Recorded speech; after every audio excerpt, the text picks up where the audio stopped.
जय राधा माधव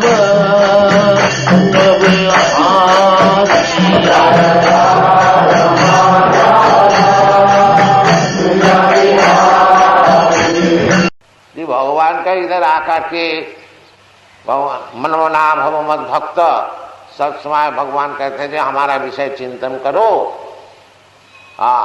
मनमना मद भक्त हमारा भक्त बन जाओ। भगवान कहते हमारा भक्त हो जाओ और दूसरे का नहीं। ये समझना चाहिए। अगर कोई बोलता है जो हम और चीज का भक्त है तो इसमें काम नहीं चलेगा। नहीं, भगवान कहते मनमना भवो मद भक्त हमारा भक्त। ऐसे तो सब कोई किसी न किसी का चीज का भक्त होता है। कोई अपना घर गृहस्थ का भक्त होता है, कोई देश का भक्त होता है, कोई समाज का भक्त होता है, कोई शराब का भक्त होता है। ऐसा भक्त तो होता ही है। किसी न किसी का चीज का भक्त होगा। होने बिना भक्त हुए जी नहीं सकता, क्योंकि उनका असल काम है भक्त होना।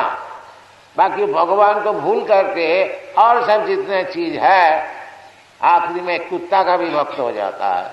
भक्त उनको होना ही, बाकी भगवान का भक्त होने को नहीं चाहते और सब चीज का भक्त होने को। यही उनका रोग है, यही बीमार।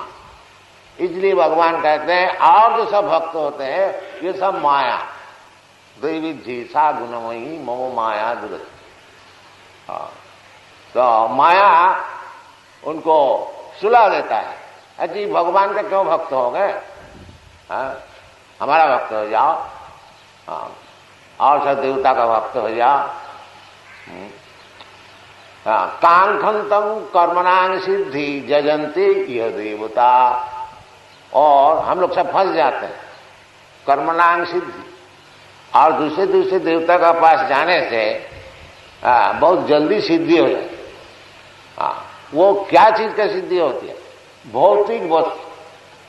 जैसे शास्त्र में बताया गया है कि अगर तुम ये चीज चाहते हो तो इस देवता को भजन तुमको मिल जाए। ऐसे शास्त्र में विधि है और मिल भी जाता है।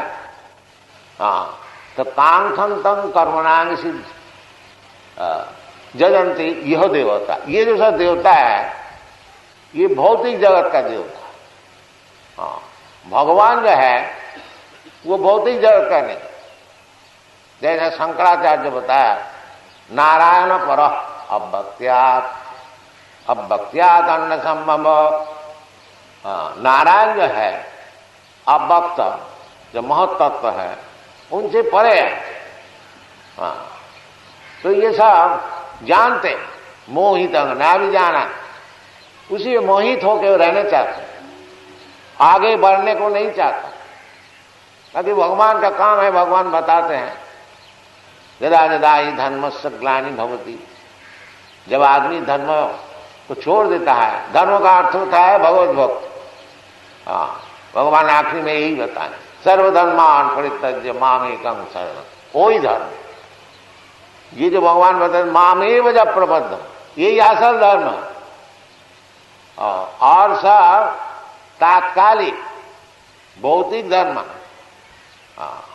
अब जैसे समझ लीजिए अब ये शरीर है,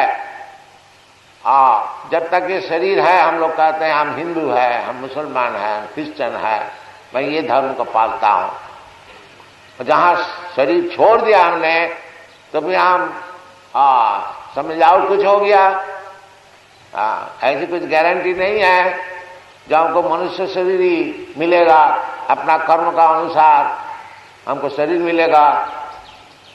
तो आज मैं हिंदू है, मुसलमान है, क्रिश्चियन है, कल अगर कर्म का अनुसार हमको और कहीं जन्म मिल गया, पशु का जन्म हो गया, तो फिर हमारा तो सब धर्म हो गया खत्म। शरीर का साथ साथ सब खत्म हो जाए। इसलिए असल जो धर्म है भगवान का चरण में प्रपत्ति, जो जैसा भगवान बताते हैं मामेव जब प्रपद्यन्ते, उनको बस वो भक्ति कभी नष्ट नहीं होती। इस जन्म में भक्ति का विषय में जितना साधन किया, अगर पूरा साधन कर लिया तो फिर तो हमको भगवान के पास चले जाना है। कक्तादि हम पुनर्जन्म नयति मामेसी, भगवान के पास चले जाते हैं। अगर पूरा साधन नहीं हुआ, कुछ बाकी रह गया, तो शुचिनांग शिवकांग गेहे जोग भ्रष्ट संजाय, जो भक्ति योग से भ्रष्ट हो जाता है उसमें उसका कोई नुकसान नहीं है। अगर भक्ति योग शुरू किया और आगे जाकर के संपूर्ण नहीं कर सका किसी कारण से, फिर माया का हाथ में गिर गया, ऐसा हो सकता है, क्योंकि माया बहुत जबरदस्त है। सब समय हमको पराजय कर देता है, तो हमको भी जबरदस्त होना चाहिए। वो जबरदस्त किस तरह से होंगे? माँ में जब प्रबद्धंते माया में दान करो। यदि हम लोग भगवान को चरण अच्छी तरह से पकड़ के बैठ के रहेंगे, फिर माया कुछ नहीं कर सकती। यही उपाय। तो इस प्रकार सरल जब उपाय है मुक्त होने का, जो भगवान माँ में जब माया से उत्तीर्ण होने के लिए बड़े बड़े ज्ञानी लोग संन्यास लेते हैं, घर दो छोड़ देते हैं, बड़ा कठिन तपस्या करते हैं, कोई हिमालय में जाते हैं, कोई जंगल में जाते हैं, नहीं यानी क्या क्या कर सकते। क्यों? माया से छुटकर ब्रह्मभूत ब्रह्म ज्ञान लाभ करने के लिए। और इधर भगवान बताते हैं मामी जब प्रबद्धंते माया में तांग तरंती, केवल हमारा चरण में कोई शरणागत हो जाए तो उसी वक्त वो माया से उत्तीर्ण होगी, उसी वक्त, देर नहीं लग, एक सेकंड। बहुत से आदमी हमको पूछता है जो ये भगवत भक्ति लाभ करने के लिए कितना दिन लगे, उन्हें एक सेकंड भी नहीं लगे। क्यों? असल काम का है प्रपत्ति। यदि कोई भगवान के सामने आकर के कह दे कि भगवान इतना दिन तो मैं माया का दास बना था, और माया का दास माने अपना इंद्रिय का दास, कामादिनां कुतिधाना पालिता दुर्निदिश। इंद्रिय जो है हमारा, अनेक विषय जो काम नहीं करना चाहिए, इंद्रिय बोलता अजी करो इसको। इसलिए मैं तो इतना दिन इंद्रिय का दास था, कामादिना, काम क्रोध लोभ ये सब चीज का दास। बाकी वो दास होकर के हमको कुछ सुख नहीं मिला, ना तो जिसका दासत्व किया वो भी सुखी नहीं हुआ। देखिए दुनिया का यही है नियम, आप लोग विचार करके देखिए। देखिए गांधी जी, कितना बड़ा महात्मा गांधी जी, कितना देश की सेवा की, देश की दासत्व की। बाकी आखिरी में वो देश का आदमी उनको मार दिया। अब देखिए गांधी जी का ऐसे व्यक्ति, उनसे बढ़कर के कौन सेवा कर सकते? तो हम लोग का बात तो छोड़ ही दी। इस दुनिया का जितना ही सेवा कीजिए वो कभी सुखी नहीं होंगे। कभी नहीं बोलेगा देखो जी तुम बहुत काम किया, बहुत सेवा किया, अब तुम घर में बैठ जाओ और सेवा ना चाहिए। अपनी पत्नी को पूछिए बुढ़ापे में, ये देखो जी अब तो बहुत हमने तुम लोग को सुखी करने के लिए प्रयत्न किया, अब जो कुछ हो गया हम जाएंगे थोड़ा वृंदावन में, उधर ही रहे, सब बिगड़ जाएंगे। अरे वृंदावन आप कैसे जाएंगे? ये काम बाकी रह गए, ये काम बाकी रह गया, ये काम बाकी रह गया, सब बाकी ही रहेगी। इसलिए प्रपत्ति जो यदि कोई ये बात को समझ जाए तो हम तो काम क्रोध के लिए दुनिया के सब के सेवा की, परंतु कोई सुखी नहीं हुआ, ना तो वो लोग सुखी हुआ न तो मैं सुखी। इसलिए भगवान आपके पास आए हैं, आज से आपका दास बन जाओ। मैं तो आपको दास ही है, भूल गया था। बस इतना ही काम अगर हो गया तो मुक्त हो, उसी वक्त मुक्त हो। अगर वो अपना दिल से सच्चाई से बोलता है कि भगवान आज से मैं आपका दास हूं, आपको दास मैं है ही है चिरंतन, बाकी भूल करके दूसरे का दास हो गया, इसका नाम है मामी बज प्रपदंती मायामी कांक्षण। तेरी मोमेंट किसी समय में यदि हम लोग एक दफे भगवान का चरण में अपना सिर झुका करके इतना ही कह दे कि भगवान इतना दिन तो दूसरे को खूब दास बन के रहा, उसके न जिसका दास बना था वो भी सुखी हुआ और मैं जो दास हुआ था मैं भी नहीं सुखी। तो अब हमारा बुद्धि खुल गई है, जब हमको दासत्व ही करना है तो आपको दासत्व करें, आप हमको ग्रहण कीजिए। बस इतना बोलने से वो मुक्त हो। बहुत सरल है। अब प्रश्न होता है कि इतना सरल चीज जब है मुक्त होने के लिए तो इसको आदमी क्यों नहीं लेता? यदि इतना ही सरल है जो भगवान का चरण में एक दफे दिल से कह दिया भगवान आज से हम आपका नौकर होंगे, आप हमको जो खुशी हमसे करा लीजिए, तो फिर इसमें क्या मुश्किल? भगवान का दास होने से उसको क्या सम्मान का कुछ कमी होती है? नहीं। देखिए हम लोग भगवान का दासत्व कर रहे हैं, सब दुनिया में घूम रहे हैं, यही सिखा रहे हैं ये देखो जी आप भगवान का दास हैं, और कोई इसमें मैजिक नहीं है। ऐसी बात नहीं है जो को हम मैजिक दिखाता है, कोई सोना बना देता है, कोई और कुछ कर देता, नहीं, ये सब हम लोग का बस कुछ है। हम लोग खाली इतना ही कहते हैं देखो भगवान कृष्णस्तु भगवान साहब, भगवान बताए हैं जो सर्वधर्मान परित्यज्य मामेकं शरणं व्रज, और मैं भी आपको यही अनुरोध कर रहा हूं कि आप भगवान का भक्त हो जाइए, भगवान की सेवा में लो। बस इतना ही हम लोग कहते हैं। ये जो भगवान का हम लोग दासत्व कर रहे हैं, क्या हम लोग का सम्मान कुछ कम है क्या? कहीं भी जाते हैं सब आप लोग सम्मान करते हैं, तो भगवान का दास होने से दुनिया का सम्मान कुछ कम नहीं होता, दुनिया का सम्मान बढ़ जाता है। और इधर जैसा हम लोग समझते किसी का दास हो जाए तो वो तो मालिक हो गया और हम तो दास हो गया तो हमारा सम्मान तो कम हो जाए।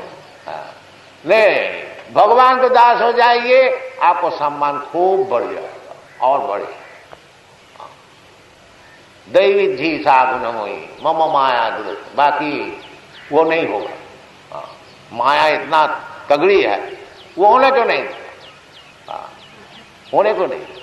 तो इसलिए कहते हैं जो भगवान का दास कौन नहीं होता, भगवान खुद ही बता, न मांग दुष्कृत न मूढ़ा प्रपदंत नराधमा।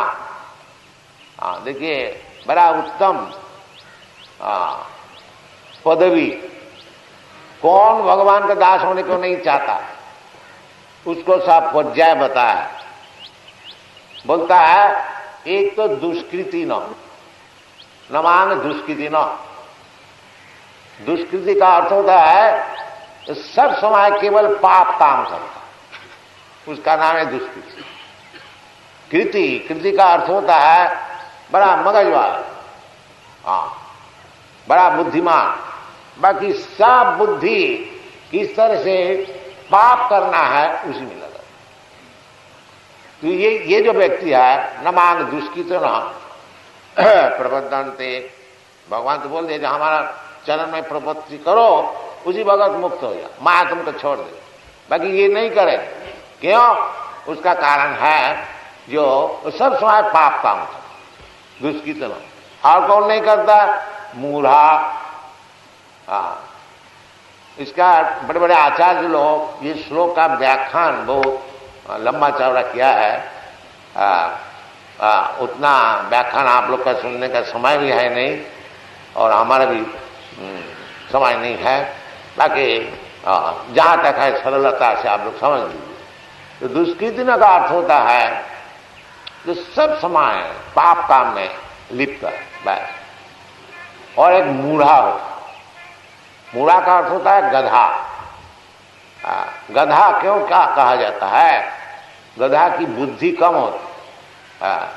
वो दिन भर परिश्रम करता है, धोबी का कपड़ा अपना पीठ में लाद देता है, चल भी नहीं सकता, इतना कपड़ा लेता। बाकी उनको मिलता क्या ना, एक मुट्ठी घास। तो गधा की इतनी बुद्धि आई नहीं, जब घास तो कहीं भी जाए मिल जाए। ये गधा का, ये धोबी के लिए मैं कितना इतना परिश्रम क्यों करता, ये बुद्धि उनकी आई।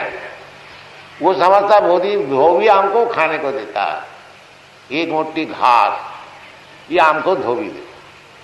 अतः जितना 2 टन कपड़ा हमारा ऊपर जो लाद देता है, ये हमको वहन करना चाहिए। इसका नाम है गधा।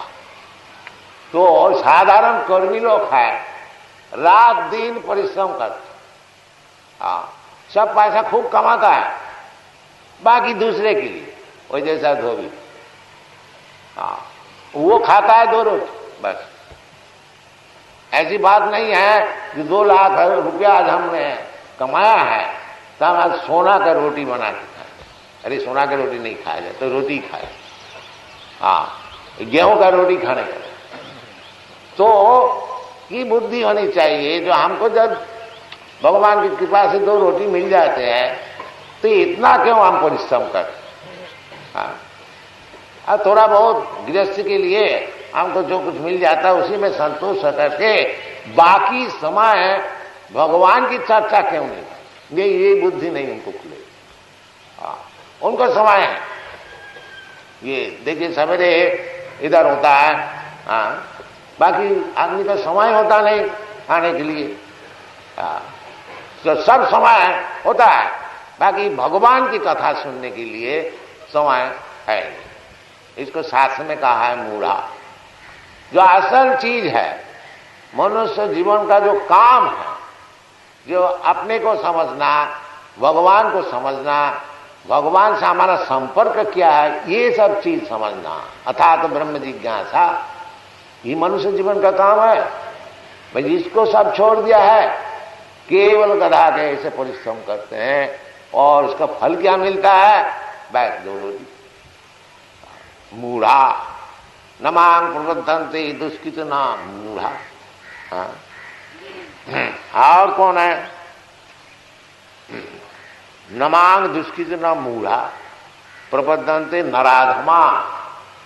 और नराधम का अर्थ होता है, नर का अर्थ होता है मनुष्य। वो सबसे नीच जो है। क्यों? नहीं, मनुष्य जीवन है भगवत भजन करने के लिए, बाकी उसको हम छोड़ दिया और सब काम में बस, और सब काम में खूब हमारा उत्साह है। और भगवत भक्ति करने के लिए, भगवान को समझने के लिए हमारा टाइम नहीं। इसलिए नराधम जो मनुष्य शरीर उसको मिला, उसका और एक कहा जाता है कृपण। एतद विदित्याज अप्रयाति सा ब्राह्मण, एतद अविदित्याज अप्रयाति सा कृपण। जो मनुष्य शरीर जो हमको मिला, इसको उपयुक्त भाव से इसको व्यवहार करके इसमें जो फल लाभ होता है, अर्थ लाभ होता है, भगवान को प्राप्त हो सकता है, उसको होना चाहिए। बाकी वो नहीं करते, इसलिए कहते हैं नराधम। और एक क्लास है, उसको बताया गया है माया अपरित ज्ञाना। कोई कह सकते हैं, देखिए आप सब ये कहते हैं, हम तो बड़े बड़े सब विद्वान को देखते हैं कि वो भगवान को नहीं मानता, अपने को ही भगवान मानता है, तो ये क्या बात है? वो तो बड़े विद्वान। तो भगवान उसको बताते हैं, जो विद्वान तो है, बाकी उसको ज्ञान, जो असल जो ज्ञान विद्या लाभ करके जो ज्ञान होता है, वो माया छीन लिया। माया अपरित, जैसे आपके पास कोई वैल्यूबल, कोई कीमती चीज है, हीरा है, आप समझे हुए बैठे हैं कि हमारा घर में हीरा है और उसको ताला लगा के हम आए हैं, निश्चित है, निश्चिंत है। बाकी घर में अगर जाते देखते हैं कि हीरा कोई चोरी करके ले गया। हाँ, इसी प्रकार ये तथाकथित जो विद्वान सब होते हैं, बाकी भगवान को नहीं समझता है, उसको विद्वान नहीं कहा जाता। हाँ, विद्या का अर्थ होता है आखिर में जाकर के जो भगवान को समझाए वो विद्वान। बहुनाम ज्ञानवान अंते, बहुनाम जन्मनाम अंते ज्ञानवान मांग प्रबद्धते। ये जो प्रपत्ति ये कौन कर सकता है? अनेक जन्म का तपस्या करके जब पूर्ण ज्ञान उसको लाभ होता तभी भगवान में प्रपत्ति कर सकता है। वासुदेव सर्वमिति स महात्मा सुदुर्लभ। तो ये जो तथाकथित ज्ञान है, MA PhD सब होते हैं, बाकी भगवान को नहीं समझ, भगवान को उड़ा देने के लिए। बड़े बड़े साहब विद्वान भगवत गीता का ऊपर टिप्पणी लिखते हैं, उसका विचार है जो कृष्ण को उड़ा दे, बस हम कृष्ण है, हम भगवान। तीसरी कहते हैं अपहृत ज्ञान, माया उसका जो ज्ञान है वो छीन लिया। हाँ, ये सब व्यक्ति, तो ये सब क्यों होता है? जो महापाप करते हैं और मूढ़ा होते हैं, नराधम होते हैं, और माया के द्वारा ज्ञान जो है उसको छीन लिया जाता है। ये सब क्यों होता है? तो भगवान इसको भी जवाब देते हैं, आसुरी भाव माश्रिता, क्योंकि वो आसुरिक भाव को ग्रहण किया है। आसुरिक भाव क्या है? जो एथीज, भगवान को नहीं मान। भगवान क्या है? सब हम लोग भगवान है। ये रास्ता रास्ते में सब भगवान घूम रहा है, कहाँ मंदिर में जाते हो भगवान को ढूंढने, ये सब बोलते हैं, बड़े बड़े स्वामी सब बोलते हैं। आसुरी, ये इसका नाम है आसुरी भाव। दो भाव है, आसुरी भाव और देव भाव। आसुरी दैव एवं, तो जो भगवान का भक्त होते हैं वो देवता, देव भाव। और जो भगवान का भक्त नहीं है, तो भगवान को नहीं मानते, वो आसुरी। तो दो प्रकार का आदमी होता है दुनिया में, दैव आसुर एवं। विष्णु भक्त भवे दैव, आसुरी तद विपर्य। जो भगवान के भक्त नहीं होते हैं उसको असुर कहा जाए। तो ये असुर भाव होने से वो पाप काम भी करते हैं, दिन भर वृथा परिश्रम करते हैं, मनुष्य जीवन का क्या काम है वो नहीं जानते हैं, और तथाकथित ज्ञान उनको मिला है ABCD, वो सब उसका फल जो है वो माया छीन लेती है। बस उसको यूनिवर्सिटी में MA BA पास करने से कुछ फल नहीं, क्योंकि असल जो उनको बुद्धि वो माया छीन लेती। आसुरी भाव मान। तो फिर क्या उपाय? कोई भगवान, ऐसी व्यक्ति तो हम लोग देख रहे हैं दुनिया में भरी हुई है, फिर भगवत भजन करेगा कौन? नहीं, उसका भी जवाब भगवान देता है। क्या बोलते हैं? चतुर्विधा भजन्ते मां जना सुकृति नाम। आर्त जिज्ञासु अर्थार्थी ज्ञानी च भरतर स्वभाव। कहते हैं 4 प्रकार के जो व्यक्ति है जो पाप नहीं करते, पुण्य करते, सुकृति, वो दुष्कृति हुआ और सुकृति, अच्छा काम करते। इसलिए शास्त्र में सबको उपदेश देता है, जो अच्छा काम करो, पुण्य काम करो, यज्ञ करो, दान करो, तपस्या करो, गंगा स्नान करो, तीर्थ यात्रा जाओ, झूठ ना बोलो, अन्न सन इधर उधर खाओ नहीं, सात्विक भोजन करो, ये सब साथ। इसका माने है सुकृति, जो बुरा काम नहीं कर। जैसे जैसे शास्त्र में बताते हैं उसी प्रकार जो चलते फिरते हैं उसका नाम है सुकृति। इसलिए धर्मशास्त्र मानना चाहिए, आगे जाकर के भगवान का विषय हमारा समझ में आएगा। और यदि हम लोग शास्त्र का विधि जो है उसको नहीं मानते हैं, मन माफी करेंगे, जो खुशी खाएंगे, जो खुशी करेंगे, फिर आगे जाके भगवान का संपर्क नहीं बनेगा।